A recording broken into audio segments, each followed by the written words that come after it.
ओला दुष्काळ पडला, कपाशी भिजली, सोयाबीन खोकलं, शेतकरी मेला, शेतकरी मेला, शेतकरी मेला. सरकार नसते गरिबासाठी गावाला सांगून द्यायचं, सरकार नसते गरिबासाठी गावाला सांगून द्यायचं. गड्या हातात रूम न घ्यायचं आणि दुपारी मोर्चात यायचं, गड्या हातात रूम न घ्यायचं आणि दुपारी मोर्चात यायचं.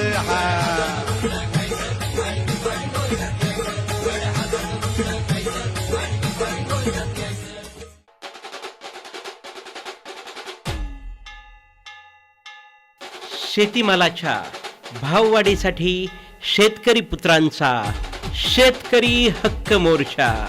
शेतकऱ्याच्या कापसाला 12,000 रुपये भाव मिळावा, शेतकऱ्याच्या सोयाबीनला 7,000 रुपये भाव मिळावा आणि शेतकऱ्याच्या तुरीलाही 12,000 रुपये भाव मिळावा.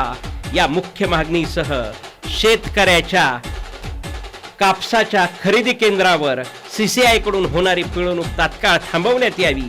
तसेच 8,000 पेक्षा कमी भावाने कापूस खरेदी करणाऱ्या व 5,300 पेक्षा कमी भावाने सोयाबीन खरेदी करणाऱ्या सर्व व्यापाऱ्यांवर तात्काळ कारवाई करण्यात यावी किंवा शासनाने शेतकऱ्याला अनुदान द्यावा. तसेच विदेशातून जी कापसाची आयात होत आहे त्याच्यामुळे आमच्या कापसाला सोयाबीनला भाव मिळत नाही. अनेक मोठमोठे व्यापारी विदेशातून कापूस सोयाबीन खरेदी करतात, ते आमच्या शेतकऱ्याच्या सोयाबीनला कापसाला भाव मिळत नाही. त्याच्यामुळे विदेशातून होणारी कापसाची आणि पिकाची आयात ही तात्काळ थांबवण्यात यावी.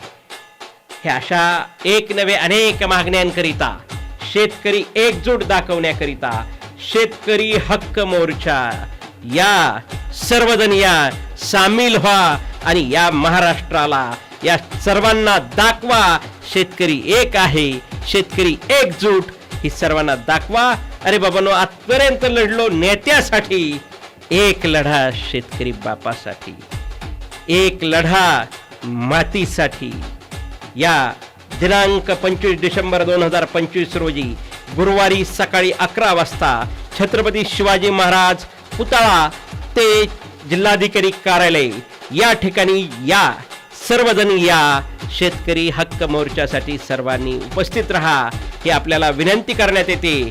शेतकरी पुत्र, शेतकरी मित्र आणि सोयाबीन कापूस भाव आंदोलन समिती यांच्या वतीने आपल्याला सर्वांना विनंती करण्यात येते की या आपल्या अधिकारासाठी, आपल्या हक्कासाठी बीडला या.